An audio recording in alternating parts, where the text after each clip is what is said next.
Feliz y bendecido día, aprendiendo un curso de milagros. El secreto de la verdadera oración es olvidarte de las cosas que crees necesitar. Pedir algo específico es igual que ver el pecado primero y luego perdonarlo. Del mismo modo, al orar pasas por alto tus necesidades específicas, tal como las ves, y las dejas en manos de Dios. Ahí se convierten en los regalos que le haces, pues le dicen que no antepondrás otros dioses a Él, ni que quieres otro amor que el suyo. Este libro es un comienzo, no un final.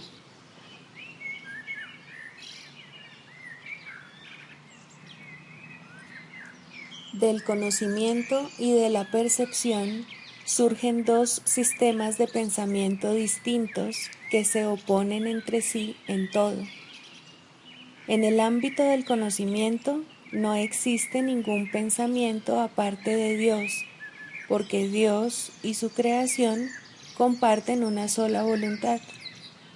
El mundo de la percepción, por otra parte, se basa en la creencia en opuestos, en voluntades separadas y en el perpetuo conflicto que existe entre ellas y Dios. Lo que la percepción ve y oye parece real porque solo admite en la conciencia aquello que concuerda con los deseos del perceptor. Esto da lugar a un mundo de ilusiones, mundo que es necesario defender sin descanso, precisamente porque no es real.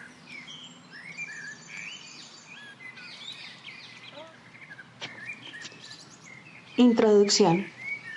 Este es un curso de milagros. Es un curso obligatorio. Solo el momento en que decides tomarlo es voluntario. Tener libre albedrío no quiere decir que tú mismo puedas establecer el plan de estudios. Significa únicamente que puedes elegir lo que quieres aprender en cualquier momento dado. Este curso no pretende enseñar el significado del amor, pues eso está más allá de lo que se puede enseñar. Pretende, no obstante, despejar los obstáculos que impiden experimentar la presencia del amor, el cual es tu herencia natural.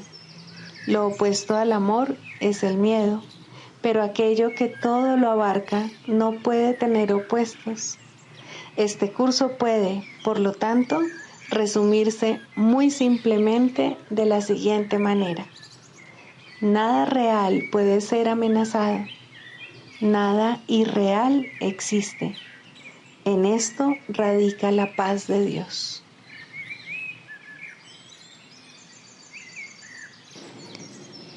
Los milagros son expresiones naturales de perdón. Por medio de los milagros aceptas el perdón de Dios al extendérselo a otros.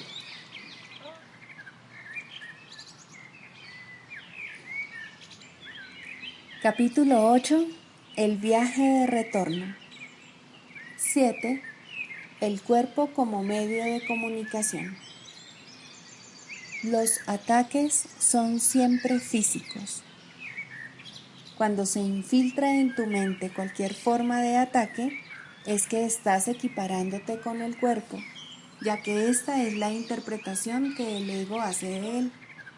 No tienes que atacar físicamente para aceptar esta interpretación. La aceptas por el mero hecho de creer que atacando puedes obtener lo que deseas. Si no creyeses esto, la idea del ataque no tendría atractivo alguno para ti. Siempre que te equiparas con el cuerpo, experimentas depresión. Cuando un hijo de Dios piensa así de sí mismo, se está menospreciando y está haciendo lo mismo con sus hermanos.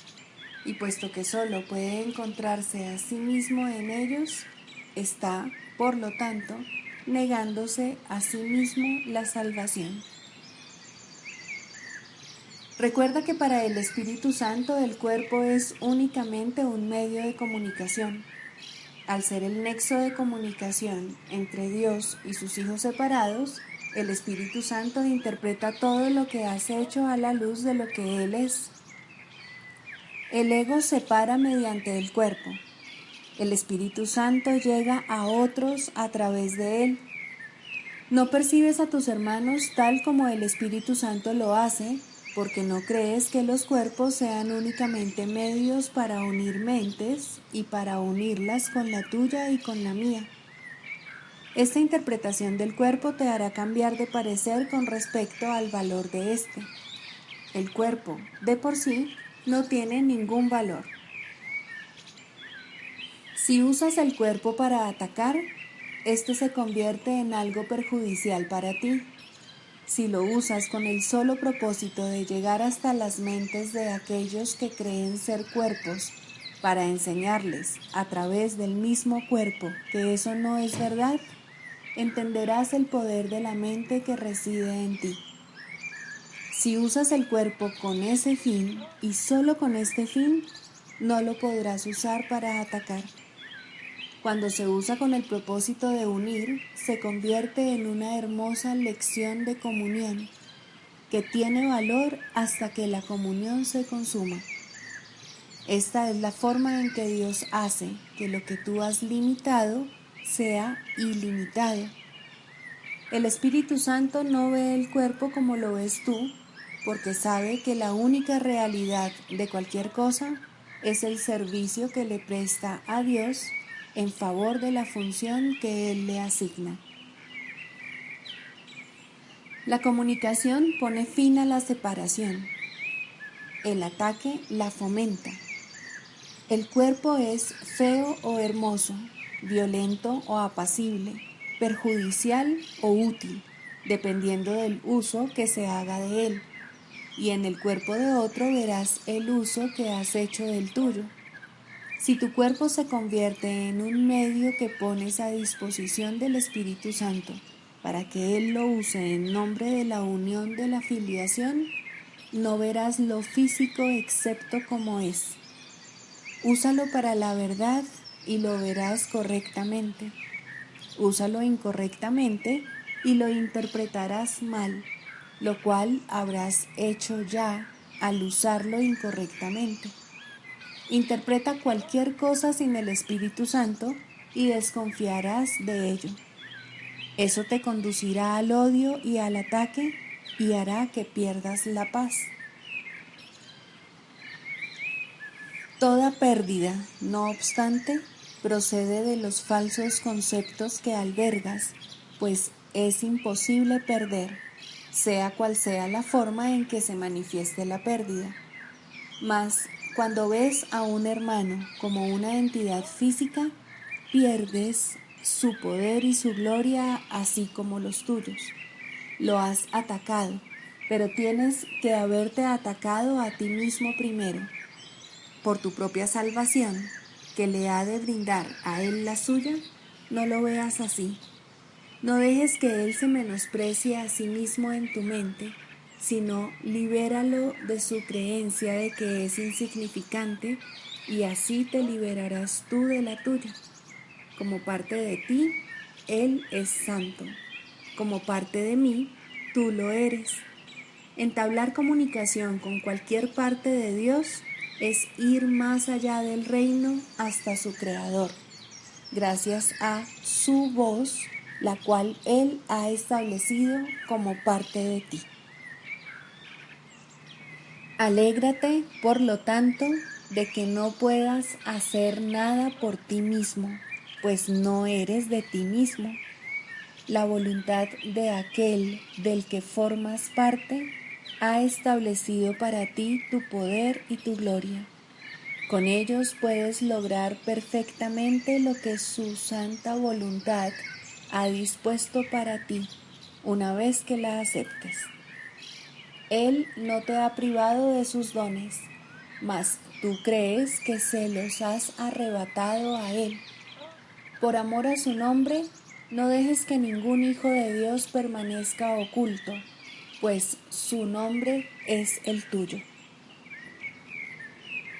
La Biblia dice: el verbo o pensamiento se hizo carne Estrictamente hablando, eso es imposible, puesto que parece implicar que un orden de realidad pasó a ser otro.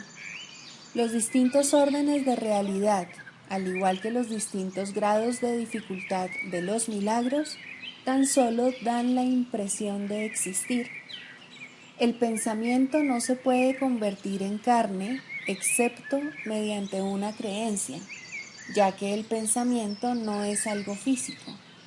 El pensamiento, no obstante, es comunicación, para la que sí se puede usar el cuerpo. Este es el único uso natural que se puede hacer de él. Usarlo de forma antinatural es perder de vista el propósito del Espíritu Santo y confundirse con respecto al objetivo de su plan de estudios. No hay nada más frustrante para un alumno que un plan de estudios que no pueda aprender. Cuando eso ocurre, su sensación de ser competente se resiente y no puede por menos que deprimirse. Enfrentarse a una situación de aprendizaje imposible es la cosa más deprimente del mundo. De hecho, es la razón por la que, en última instancia, el mundo en sí es deprimente. El plan de estudios del Espíritu Santo nunca es deprimente, porque es un plan de estudios que produce dicha.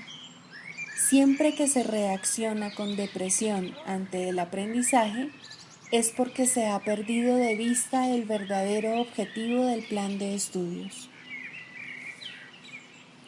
En este mundo, ni siquiera el cuerpo se percibe como algo íntegro. Se considera que su propósito está dividido en muchas funciones que no tienen ninguna relación entre sí o muy poca, de modo que parece estar regido por el caos. Guiado por el ego, lo está. Guiado por el Espíritu Santo, no. En este último caso, se convierte en un medio a través del cual la parte de la mente que trataste de separar del espíritu puede trascender sus propias distorsiones y retornar a él.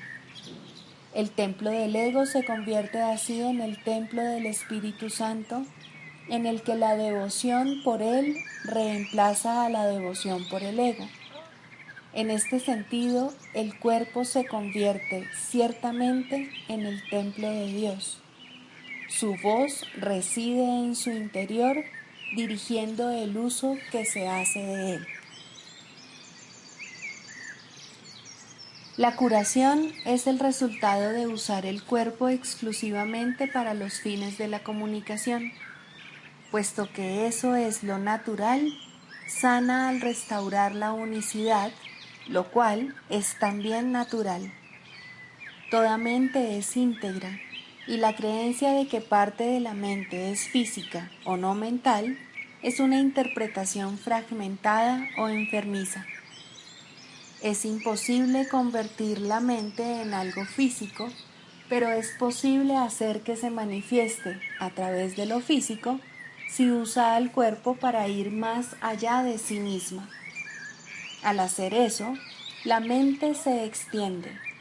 No se detiene en el cuerpo porque si lo hace, su propósito queda obstruido. Una mente que ha sido obstruida se ha permitido a sí misma ser vulnerable al ataque porque se ha vuelto contra sí misma. Despejar estos obstáculos es, por consiguiente, la única manera de garantizar ayuda y curación. Ayudar y curar son las expresiones naturales de la mente que está operando a través del cuerpo, pero no en él. Si la mente cree que su objetivo es el cuerpo, distorsionará su percepción de éste, y al bloquear su propia extensión más allá del mismo, dará lugar a enfermedades, pues estará fomentando la separación. Percibir el cuerpo como una entidad separada no puede sino fomentar la enfermedad, ya que ello no es verdad. Un medio de comunicación deja de ser útil si se emplea para cualquier otra cosa. Usar un instrumento de comunicación como instrumento de ataque es estar confundido con respecto a su propósito. Comunicar es unir y atacar es separar. ¿Cómo ibas a poder hacer ambas cosas simultáneamente utilizando el mismo medio y no sufrir por ello? La percepción del cuerpo solo se puede unificar cuando se ha aceptado un solo propósito. Esto libera a la mente de la tentación de ver al cuerpo bajo distintas luces y puede entonces entregárselo por completo a la única luz en la que puede ser realmente entendido.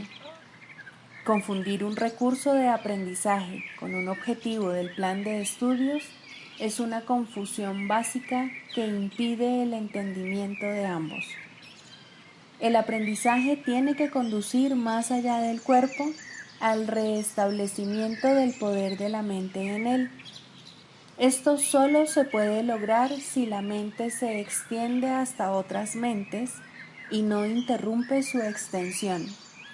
Esta interrupción es la causa de todas las enfermedades porque la única función de la mente es extender. Lo opuesto a la dicha es la depresión.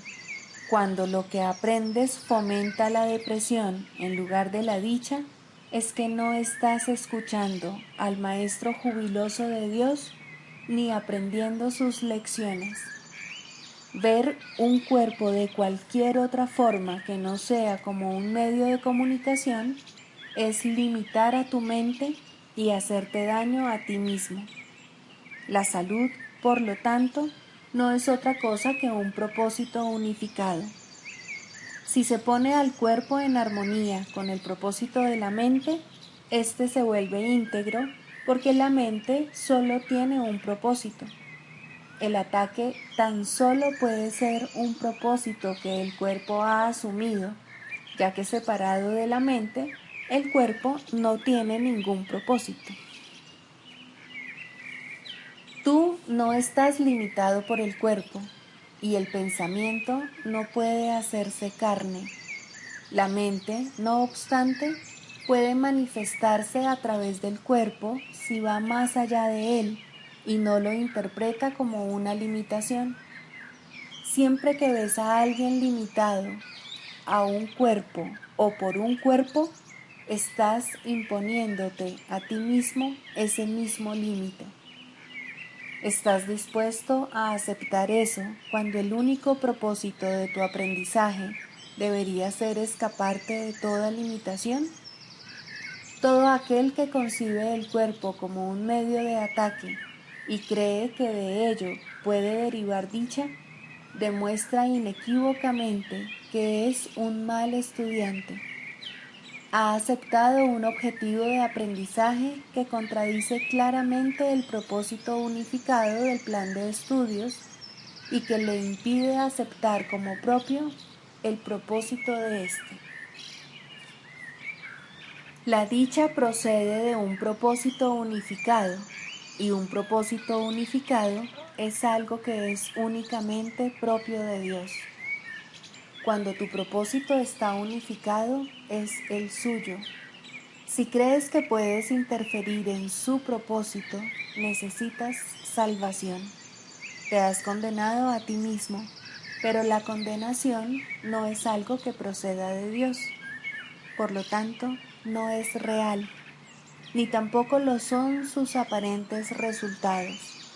Cuando ves a tu hermano como un cuerpo, lo estás condenando porque te has condenado a ti mismo. No obstante, si toda condenación es irreal y tiene que serlo, puesto que es una forma de ataque, entonces no puede tener consecuencias. No te permitas sufrir por causa de las consecuencias imaginarias de lo que no es real. Libera tu mente de la creencia de que eso es posible. En su total imposibilidad radica tu única esperanza de liberación. ¿Y qué otra esperanza querrías albergar?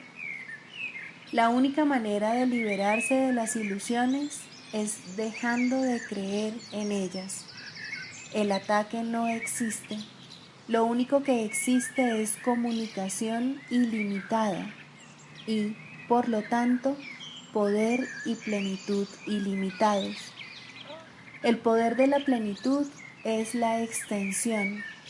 No dejes que tus pensamientos se detengan en este mundo y tu mente se volverá receptiva a la creación en Dios.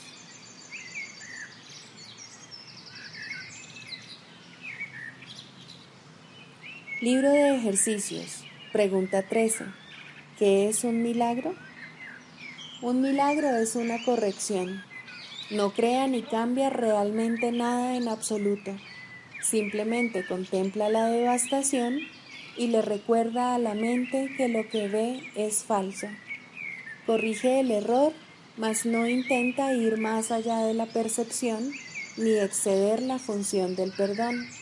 Se mantiene, por lo tanto, dentro de los límites del tiempo. No obstante, allana el camino para el retorno de la intemporalidad y para el despertar del amor, pues el miedo no puede sino desvanecerse ante el benevolente remedio que el milagro trae consigo. En el milagro reside el don de la gracia, pues se da y se recibe como uno, y así nos da un ejemplo de lo que es la ley de la verdad, que el mundo no ataca porque no la entiende. El milagro invierte la percepción que antes estaba al revés, y de esa manera pone fin a las extrañas distorsiones que ésta manifestaba. Ahora la percepción se ha vuelto receptiva a la verdad. Ahora puede verse que el perdón está justificado. El perdón es la morada de los milagros. Los ojos de Cristo se los ofrecen a todos los que Él contempla con misericordia y con amor. La percepción queda corregida ante su vista y aquello cuyo propósito era maldecir, tiene ahora el de bendecir. Cada azucena de perdón le ofrece al mundo el silencioso milagro del amor, y cada una de ellas se deposita ante la palabra de Dios en el altar universal al Creador y a la creación, a la luz de la perfecta pureza y de la dicha infinita. Al principio, el milagro se acepta mediante la fe, porque pedirlo implica que la mente está ahora lista para concebir aquello que no puede ver ni entender. No obstante, la fe convocará a sus testigos para demostrar que aquello en lo que se basa realmente existe. Y así, el milagro justificará tu fe en él y probará que esa fe descansa sobre un mundo más real que el que antes veías. Un mundo que ha sido redimido de lo que tú pensabas que se encontraba allí. Los milagros son como gotas de lluvia regeneradora que caen del cielo sobre un mundo árido y polvoriento, al cual criaturas hambrientas y sedientas vienen a morir. Ahora tienen agua, ahora el mundo está lleno de verdor, y brotan por doquier señales de vida para demostrar que lo que nace jamás puede morir, pues lo que tiene vida es inmortal.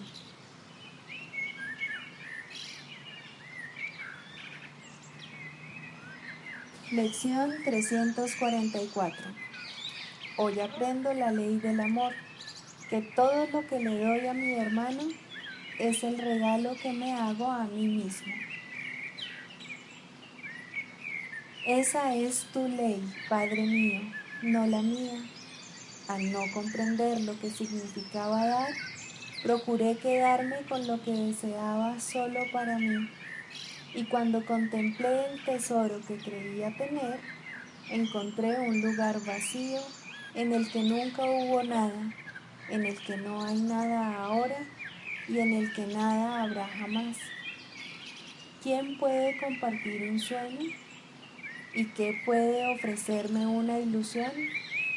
Pero aquel a quien perdone me agasajará con regalos mucho más valiosos que cualquier cosa que haya en la tierra. Permite que mis hermanos redimidos llenen mis arcas con los tesoros del cielo, que son los únicos que son reales. Así se cumple la ley del amor, y así es como tu Hijo se eleva y regresa a ti.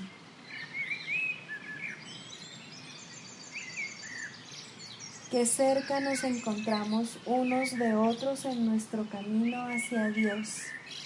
Qué cerca está Él de nosotros.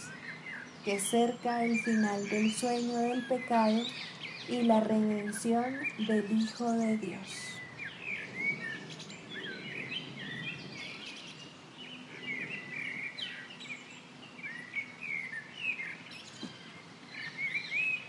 Características de los maestros de Dios. 10. Mentalidad abierta. El papel central que ocupa la mentalidad abierta, quizá el último de los atributos que el maestro de Dios adquiere, puede entenderse fácilmente cuando se reconoce la relación que guarda con el perdón. La mentalidad abierta procede de una ausencia de juicios. De la misma manera en que los juicios cierran la mente impidiéndole la entrada al Maestro de Dios, de igual modo la mentalidad abierta lo invita a entrar. De la misma manera en que la condenación juzga al Hijo de Dios como malvado, de igual modo la mentalidad abierta permite que sea juzgado por la voz de Dios en su nombre. De la misma manera en que la proyección de la culpabilidad sobre él lo enviaría al infierno, de igual modo la mentalidad abierta permite que la imagen de Cristo le sea extendida. Solo aquellos que tienen una mentalidad abierta pueden estar en paz, pues son los únicos que ven razones para ello. ¿Cómo perdonan los que tienen una mentalidad abierta? Han renunciado a todas las cosas que les impediría perdonar. Han abandonado realmente el mundo y han permitido que éste les sea restaurado con tal frescura y en júbilo tan glorioso que jamás hubiesen podido concebir un cambio así. Nada es ahora como era antes. Todo lo que antes parecía opaco y sin vida, ahora no hace sino refulgir. Lo que es más, todas las cosas les dan la bienvenida, ya que ha desaparecido toda sensación de amenaza. Ya no quedan tinieblas que oculten la faz de Cristo. Ya se ha logrado el objetivo. El perdón es la meta final del programa de estudios, pues allana el camino para lo que se encuentra más allá de todo aprendizaje. El programa de estudios no hace ningún esfuerzo por excederse de su verdadero objetivo. El perdón es su único objetivo, en el cual converge en última instancia todo aprendizaje. Ciertamente, eso es suficiente. Habrás notado que la lista de atributos de los maestros de Dios no incluye las características que constituyen la herencia del Hijo de Dios. Términos tales como amor, inocencia, perfección, conocimiento y verdad eterna no aparecen en este contexto, pues no serían apropiados aquí.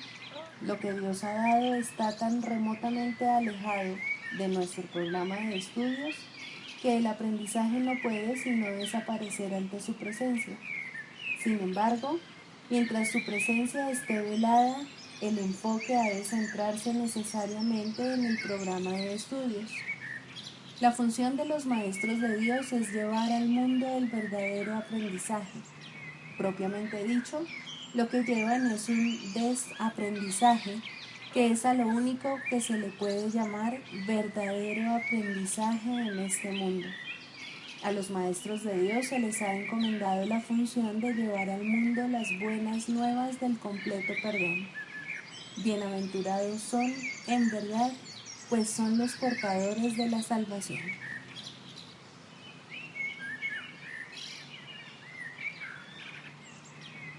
Manual para el maestro. Pregunta 10. ¿Cómo se deja de juzgar? Los juicios, al igual que los demás mecanismos mediante los cuales se mantiene vigente el mundo de las ilusiones, es algo que el mundo no entiende en absoluto. De hecho, se les confunde con la sabiduría y se usan como sustituto de la verdad. Tal como el mundo usa el término, un individuo es capaz de tener buen juicio o mal juicio, y su educación tiene como objeto reforzar el primero y minimizar el segundo. Existe, no obstante, una gran confusión con respecto a lo que significan esas categorías. Lo que es buen juicio para uno es malo para otro. Lo que es más, una misma persona puede clasificar la misma acción como muestra de buen juicio en una ocasión y de mal juicio en otra. Tampoco puede enseñarse realmente un criterio consistente para determinar lo que son estas categorías. En cualquier momento, el estudiante puede estar en desacuerdo con lo que su supuesto maestro dice acerca de ellas, o el maestro mismo puede ser inconsistente en lo que cree. Buen juicio en este contexto no significa nada, mal juicio tampoco. Es necesario que el maestro de Dios se dé cuenta, no de que no debe juzgar, sino de que no puede. Al renunciar a los juicios, renuncia simplemente a lo que nunca tuvo. Renuncia a una ilusión, o mejor dicho, tiene la ilusión de renunciar a algo. En realidad, simplemente se ha vuelto más honesto. Al reconocer que nunca le fue posible juzgar, deja de intentarlo. Esto no es un sacrificio, por el contrario, se pone en una posición en la que el juicio puede tener lugar a través de él, en lugar de ser algo que él emite por su cuenta. Y este juicio no es ni bueno ni malo, es el único juicio que existe y es solo uno. El Hijo de Dios es inocente y el pecado no existe. El objetivo de nuestro programa, a diferencia del objetivo del aprendizaje del mundo, es el reconocimiento de que juzgar en el sentido usual es imposible. Esto no es una opinión, sino un hecho. Para poder juzgar cualquier cosa correctamente, uno tendría que ser consciente de una gama inconcebiblemente vasta de cosas pasadas, presentes y por venir. Uno tendría que reconocer de antemano todos los efectos que sus juicios podrían tener sobre todas las personas y sobre todas las cosas que de alguna manera estén involucradas en ellos. Y tendría que estar seguro de que no hay distorsión alguna en su percepción para que sus juicios fuesen completamente justos con todos sobre los que han de recaer ahora o sobre los que hayan de recaer en el futuro. ¿Quién puede hacer eso? ¿Quién, excepto en delirios de grandeza, pretendería ser capaz de todo esto? ¿Recuerdas cuántas veces pensaste que estabas al tanto de todos los hechos que necesitabas para juzgar algo y cuán equivocado estabas? ¿Quién no ha tenido esta experiencia? ¿Tienes idea de cuántas veces pensaste que tenías razón sin jamás darte cuenta de que estabas equivocado? ¿Por qué habrías de querer usar una base tan arbitraria para tomar tus decisiones? Formar juicios no es muestra de sabiduría. La renuncia a todo juicio lo es. Forma, pues, un solo juicio más, y es este. Hay alguien a tu lado cuyo juicio es perfecto. Él conoce todos los hechos, pasados, presentes y por venir. Conoce los efectos que sus juicios han de tener sobre todas las personas y sobre todas las cosas que de alguna manera estén involucradas. y Él es absolutamente justo con todos, pues en su percepción no hay distorsiones. Abandona, por lo tanto, todo juicio, no con pesar, sino con un suspiro de gratitud. Ahora estás libre de una carga tan pesada que solo podría haberte hecho tambalear y caer debajo de ella. Y todo era una ilusión, nada más. Ahora el Maestro de Dios puede levantarse aliviado y marchar hacia adelante con paso ligero, mas este no es su único beneficio. Su sensación de preocupación ha desaparecido, pues no tiene ninguna razón para ello. La ha abandonado junto con sus juicios. Se entregó a aquel en cuyo juicio ha elegido ahora confiar en lugar del suyo propio. Ya no comete errores, su guía es infalible, y donde vino a juzgar, ahora va a bendecir. Donde ahora ríe, antes venía a llorar. No es difícil renunciar a los juicios, lo que sí es difícil es aferrarse a ellos. El Maestro de Dios los abandona gustosamente en el instante en que reconoce su costo. Toda la fealdad que ve a su alrededor es el resultado de ellos, al igual que todo el dolor que contempla. De los juicios se deriva toda soledad y sensación de pérdida, el paso del tiempo y el creciente desaliento, la desesperación enfermiza y el miedo a la muerte. Ahora, el Maestro de Dios sabe que todas esas cosas no tienen razón de ser, ni una sola es verdad. Habiendo abandonado su causa, todas ellas se desprenden de él, ya que nunca fueron sino los efectos de su elección equivocada. Maestro de Dios, este paso te brindará paz. ¿Cómo iba a ser difícil anhelar solo esto?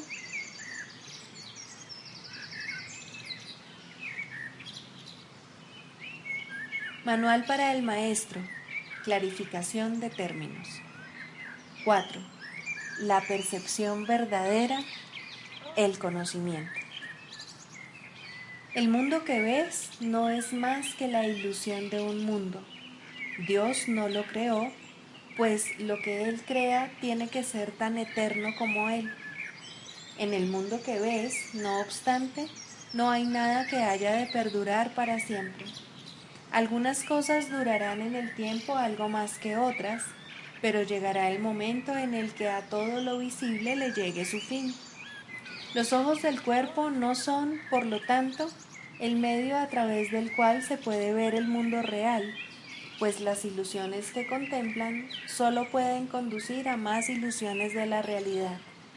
Y eso es lo que hacen, pues todo lo que los ojos del cuerpo ven no solo no ha de durar, sino que además se presta a que se tengan pensamientos de pecado y culpabilidad. Todo lo que Dios creó, por otra parte, está por siempre libre de pecado y por ende, por siempre libre de culpabilidad. El conocimiento no es el remedio para la percepción falsa, puesto que al proceder de distintos niveles jamás pueden encontrarse. La única corrección posible para la percepción falsa es la percepción verdadera. Esta no perdurará, pero mientras dure, su propósito será sanar. La percepción verdadera es un remedio que se conoce por muchos nombres. El perdón, la salvación, la expiación y la percepción verdadera son todos una misma cosa. Son el comienzo de un proceso cuyo fin es conducir a la unicidad que los trasciende a todos. La percepción verdadera es el medio por el que se salva al mundo de las garras del pecado, pues el pecado no existe. Y esto es lo que la percepción verdadera ve. El mundo se yergue como un sólido muro ante la faz de Cristo, pero la percepción verdadera lo ve solo como un frágil velo, tan fácil de descorrer que no podría durar más de un instante. Por fin se ve el mundo tal como es, y ahora no puede sino desaparecer, pues en su lugar ha quedado un espacio vacío que ha sido despejado y preparado. Donde antes se percibía destrucción, aparece ahora la faz de Cristo, y en ese instante el mundo queda olvidado y el tiempo acaba para siempre al disolverse el mundo en la nada de donde provino. Un mundo perdonado no puede durar mucho. Era la morada de los cuerpos, pero el perdón mira más allá de ellos. En eso radica su santidad. Así es como sana. El mundo de los cuerpos es el mundo del pecado, pues sólo si el cuerpo existiese sería posible el pecado. El pecado acarrea culpabilidad tan irremediablemente como el perdón acaba con ella. Y una vez que ha desaparecido todo rastro de culpabilidad, ¿qué queda que pueda seguir manteniendo al mundo separado y fijo en su lugar? Pues la idea de lugar habrá desaparecido también junto con el tiempo. El cuerpo es lo único que hace que el mundo parezca real, pues al ser algo separado, no puede permanecer donde la separación es imposible. El perdón prueba que es imposible porque no lo ve, y lo que entonces pasas por alto deja de ser comprensible para ti, tal como una vez estabas seguro de su presencia. Este es el cambio que brinda la percepción verdadera. Lo que antes se había proyectado afuera, ahora se ve adentro, y ahí el perdón deja que desaparezca. Ahí se establece el altar al Hijo, y ahí se recuerda a su Padre. Ahí se llevan todas las ilusiones ante la verdad y se depositan ante el altar. Lo que se ve como que está afuera no puede sino estar más allá del alcance del perdón, pues parece ser por siempre pecaminoso.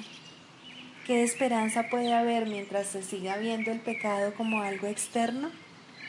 ¿Qué remedio puede haber para la culpabilidad? Mas, al ver a la culpabilidad y al perdón dentro de tu mente, estos se encuentran juntos por un instante, uno al lado del otro, ante un solo altar. Ahí, por fin, la enfermedad y su único remedio se unen en un destello de luz curativa. Dios ha venido a proclamar lo que es suyo. El perdón se ha consumado. Y ahora el conocimiento de Dios, inmutable, absoluto, puro y completamente comprensible, entra en su reino. Ya no hay percepción, ni falsa ni verdadera. Ya no hay perdón, pues su tarea ha finalizado. Ya no hay cuerpos, pues han desaparecido ante la deslumbrante luz del altar del Hijo de Dios. Dios sabe que ese altar es el suyo, así como el de su Hijo. Y ahí se unen, pues ahí el resplandor de la faz de Cristo ha hecho desaparecer el último instante del tiempo, y ahora la última percepción del mundo no tiene propósito ni causa, pues ahí donde el recuerdo de Dios ha llegado finalmente, no hay jornada, ni creencia en el pecado, ni paredes, ni cuerpos, y la sombría atracción de la culpabilidad y de la muerte se extingue para siempre. Oh hermanos míos, si tan solo supierais cuánta paz os envolverá y os mantendrá a salvo, puros y amados en la mente de Dios, no haríais más que apresuraros a encontraros con Él en su altar. Santificados sean vuestros nombres y el suyo, pues se unen ahí, en ese santo lugar. Ahí Él se inclina para elevaros hasta Él, liberándoos de las ilusiones para llevaros a la santidad, liberándoos del mundo para conduciros a la eternidad, liberándoos de todo temor y devolviéndoos al amor.